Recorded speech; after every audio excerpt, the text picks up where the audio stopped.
Ladies and gentlemen, welcome to the Dropkick Radio Wrestling Show at dropkickradio.com. As you can see, this is also being videoed, and we are in a very swanky tour bus, to say the least. We are joined by a man who we spoke to a few weeks ago in preparation for the Let the Madness Begin tour by Fozzy. And we are joined by him once again.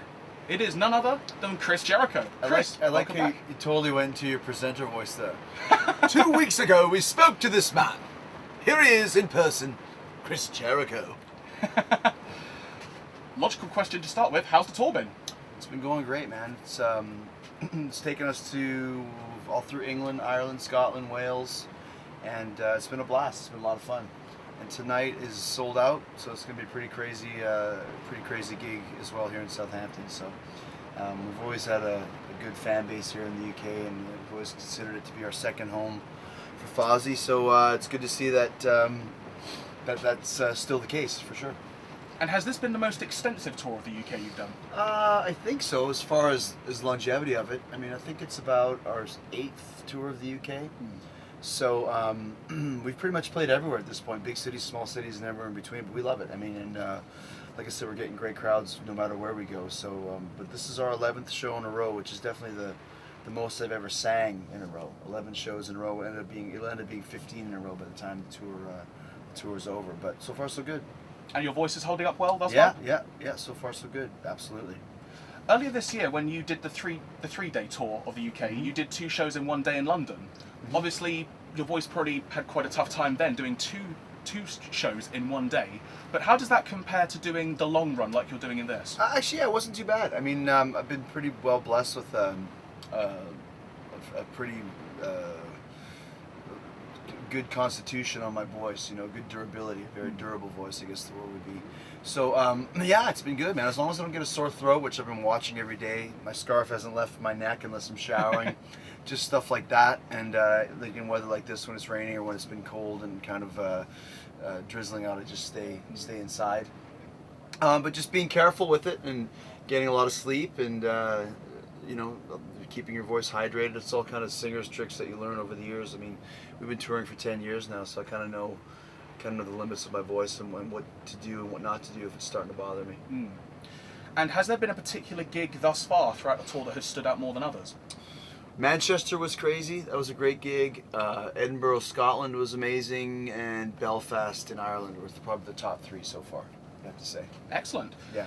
To get an insight into your life on the road, obviously you've travelled with wrestling around the world, you're travelling with Fozzy around the world.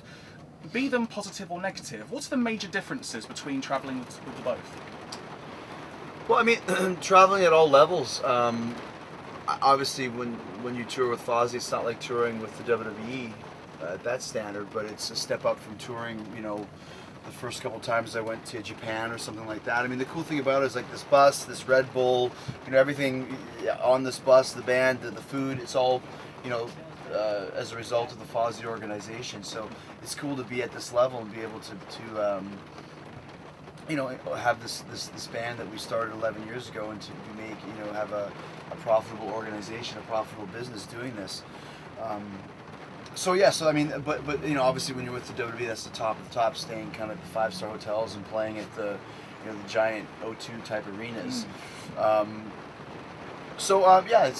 they're both great. I mean, obviously this is very cool as well. It's a great bus and it's very luxurious. It's very easy to. In a lot of ways, it's a lot easier to be on tour with Fozzy. There's a lot less responsibility.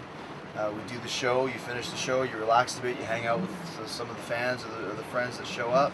You get in the bus. You drive to the next town. You go to sleep in the bunk. You wake up and it's like 3 or 4 in the afternoon. So you don't really have to do much. So there's a lot of differences, but not that far off as far as I think maybe just like I said, the WWE being kind of the top of the food chain is the biggest difference probably. One of the big aspects of the tour that you mentioned to us last time was the VIP packages. Fans having the chance to meet you in person, hang out with the band, go to dinner. How have those gone down? They've been great. They've been really, really cool. It was an idea that we kind of came up with maybe about a month after the tickets first came on sale. And we didn't know how we would do, but it's been really, really cool. I think we've done geez, quite a few actually. Tonight that was one of the biggest. It was like we had 16 VIPs here tonight in Southampton, which is great. And some nights we've had 4, and other nights we've had 8, and kind of everything in between. So it's kind of a work in progress. But the idea has been cool, and I think everybody's been enjoying it. You know, we get a chance to have some food and shoot the breeze and say hi. And I mean, tonight was bigger, so we didn't actually have a sit-down meal. Everyone had pizza and kind of do like a mingle, like a party sort of thing. So I think in comparison to other bands, VIPs as well, from what the people have been telling me, that this is far and beyond the best VIP experience they've had, because we actually show up, we hang out, tell some jokes, have some fun, and just be ourselves. So it's been a huge success, and it's something we're going to do all the time from now on. Excellent, fantastic to hear. Obviously, you've been touring around the UK, as you've said. Have you had a chance to go sightseeing? A couple times. We went to Edinburgh Castle. That was the big sightseeing day. And then Rich and I went to the Manchester United game when we were in Manchester. How was that? It was good. It was good. It was a 2-2 tie. And the coolest thing was seeing like all the opposing fans in their own section, kind of surrounded by cops. You know, like they're like cordoned off there. And I guess apparently, from what I just heard, it's the last game that Rooney played in. Yeah, by the sound of it. You get traded to Man He City? said that he wants to leave. Yeah. So okay. So, anyways, it was cool. Like, I'm not a big football fan. Rich Ward, our guitar player, is a huge football fan. So he kind of coached me through it and stuff. But just to be a part of it and check it out was very cool. So, but other than that, it's been a lot of traveling, a lot of sleeping. But I'm usually pretty cool if I get to do 1 or 2 things per tour, seeing something. So I got to do that. Now, obviously, your schedule this time around has been quite busy, to say the least, as you've said. But if the opportunity had arisen, would you have liked to have seen a British wrestling show? Probably not. I mean, it's hard for me to do that because it's really takes all the focus off of the guys in the ring if I'm out there watching it, because everyone's just going to be watching me or expecting me to do something. Or I can't go to a wrestling match as a fan, no matter where it is. If it's Ireland, England, Scotland, in the United States, at a WWE show, wherever. So I would probably have to just hang around backstage, and I'm not much of a backstage hanger arounder, you know. So, but it's cool to know. I mean, I just was in there today and saw a poster on the wall that Hurricane is coming over to do some shows over here. So it's good to know that the UK scene seems to be doing fairly good, or at least it exists, which is cool. So.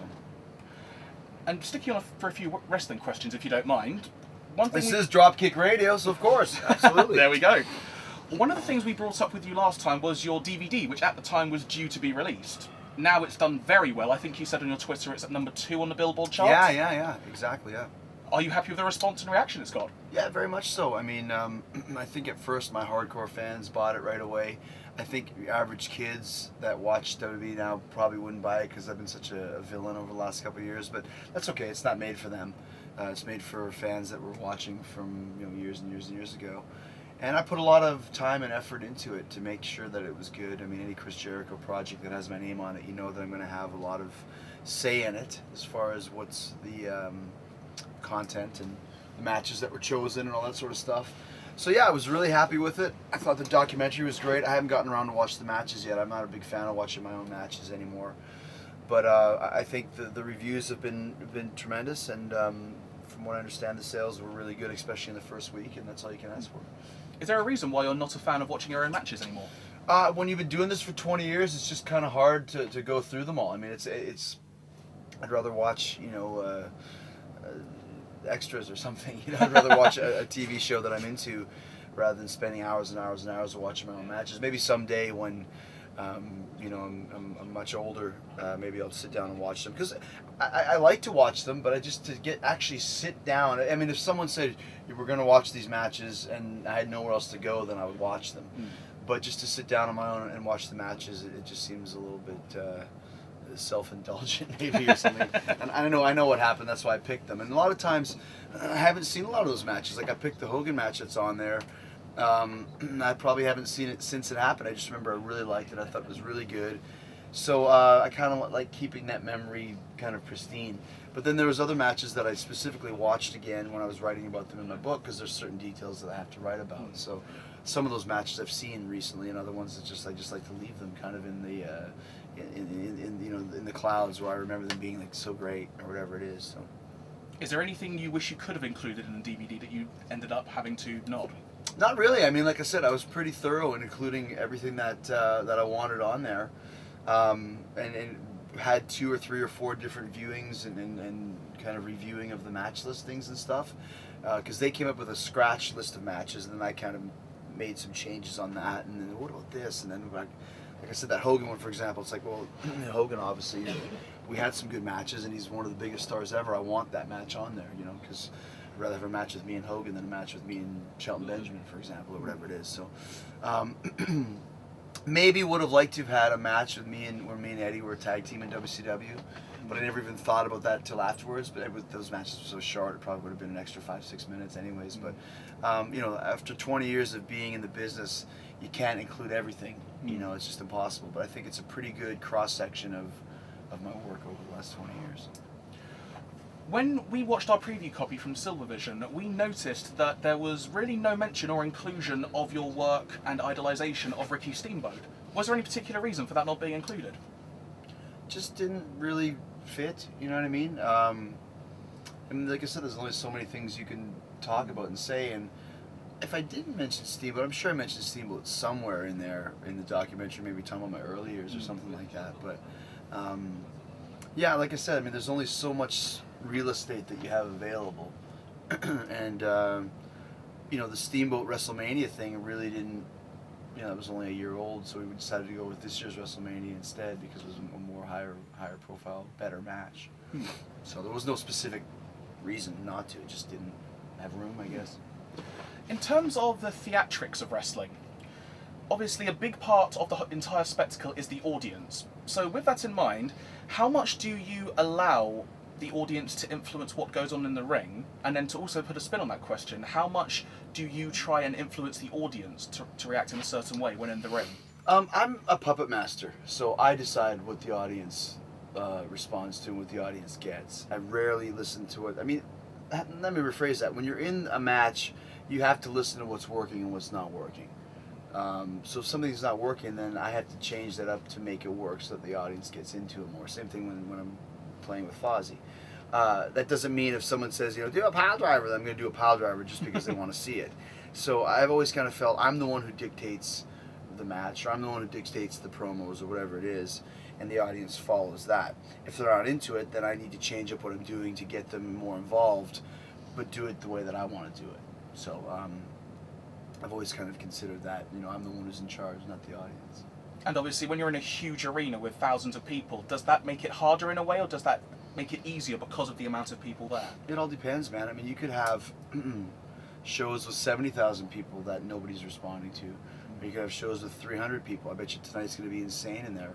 It just depends on what kind of a crowd you have and what kind. I mean, I've wrestled in front of tens of thousands where they're not making any noise at all, and wrestled in front of, you know, 20 that they're going nuts. So it all depends. Same thing with the band. We've played in front of, you know, 27,000 people at Download or wherever it was, and had a great reaction. You know, or played in front of, you know, 10,000 people in Germany, and it's a so-so reaction. Or played in front of, you know, 1,000 or whatever, or 300, like I said, in this place tonight. It's a small club, but I mean, it all depends on what the vibe of the place is and what the vibe of the room is. Looking forward in terms of Fozzy, you've got dates booked in Australia. You mentioned to us last time you'd love the opportunity to take Fozzy to China and Japan.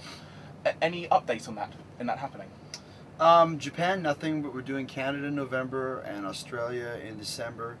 And we just got a huge thing going on during this tour, which was going to lead to a bunch of stuff hopefully happening towards the middle of next year as well.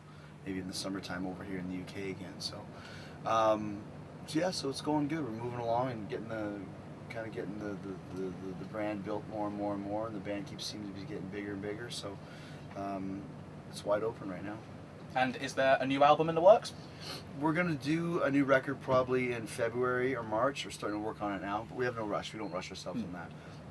So whether we do a new record in time for festival season next year, or whether we just continue to play some of these songs at the festivals and maybe have a couple new songs to add into it, we'll figure that out over the next few months. And obviously it's early days, as you said, but is there any possible direction of the album at the moment that you're heading towards? Probably, I've got some real cool lyrical ideas, which is kind of how it always starts with me, that Rich really likes. And then Rich, I mean, he comes up with amazing riffs and melodies, when he starts reading my lyrics. It's kind of up to me to get the ball rolling, but it'll be along the lines of Chasing the Grail, and that it's going to be very diverse.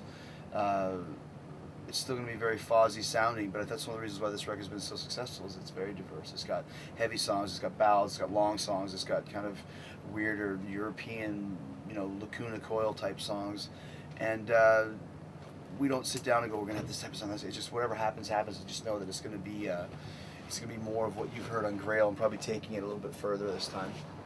Okay then. And to start to wind down the interview, I wanted to focus on you as a person a bit more, go behind the scenes and whatnot. So, what's on Chris Jericho's iPod at the moment, musically? What's something you like to listen to? I mean, it all depends. I go through stages. Like, we watched this documentary the other night called The Making of Paranoid, Black Sabbath record. And I've always been an Ozzy fan, but never really a huge Sabbath fan. And I've just totally been getting into Sabbath over the last week. So that's all I've been listening to, is just all this old Ozzy type Sabbath. He's just such a great singer and sang so high back in those days. So I think Sabbath is kind of what we've been going through. And it's funny, we've been fucking around in the dressing room over the last few weeks on YouTube, checking out old Loudness clips, which is a Japanese metal band from the 80s. So it's been Loudness and Black Sabbath have been the two themes of the tour so far. That's kind of what we've been listening to on the iPod. And what about TV shows? You mentioned Extras earlier. Are you a fan of British television? Love it, yeah, because I grew up in Canada, so our CBC was basically a sister station of the BBC. Oh, okay.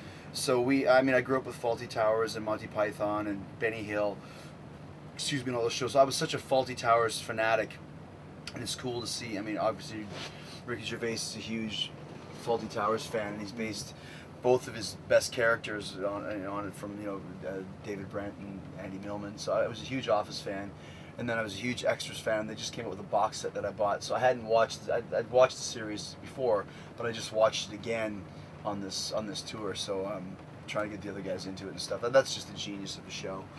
So yeah, I kind of really get into the DVDs of the TV shows when they come out, so I can watch them one after another. I'm just watching Entourage right now. I watched Slumdog Millionaire on this trip, which I'd never seen, which was amazing. So, yeah, that's one of those things. When if you want to go out after the show and have a few drinks, I do that. Other times I just want to relax and just watch some TV or chat with the guys or whatever. So it's kind of cool. Just whatever kind of vibe you feel that night is what you do. And you just mentioned some movies there. Are you a video gamer by any chance? Not at all. I mean, I used to be, but it was addictive. So I don't have enough time to be playing video games, because I would be a total addict. So I just have to stay away and not even, I don't know anything about it, and I don't want to. What console did you have a few years ago, or when you were playing games? Well, it was a long time ago. It was in the late 90s, so I was still playing Nintendo hockey, but then I got into Guitar Hero a couple of years ago on PlayStation, and that was very addictive. It was like Guitar Hero every day, every night, every day, every night. So I stopped playing that too, and just kind of got away from all that, because like I said, it's very, very addictive for me. Any chance perhaps one day of a Fozzy song being in a rock band or Guitar Hero? We'd love to. I mean, there's a couple on YouTube that somebody has made on their own. But yeah, we'd love to, because there's a lot of bands on there that you don't even really know. It's like, but I think that's all part of hopefully more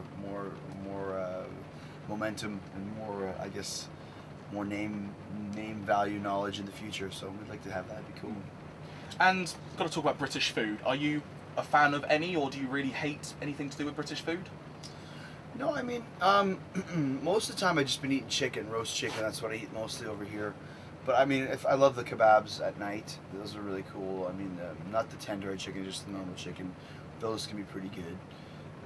And as far as just, specifically British food, that's probably it. I try and stay away from the, fish and chips and all that sort of stuff. So it's mostly just roast chicken and the fruit that's in the dressing room and some crisps. I don't understand the concept of prawn cocktail crisps. I can't stand them myself. I mean, I don't know, shrimp flavored chips just doesn't seem cool to me. But yeah, so I definitely have adapted to where I'm never hungry when I'm over here. I always find something good to eat.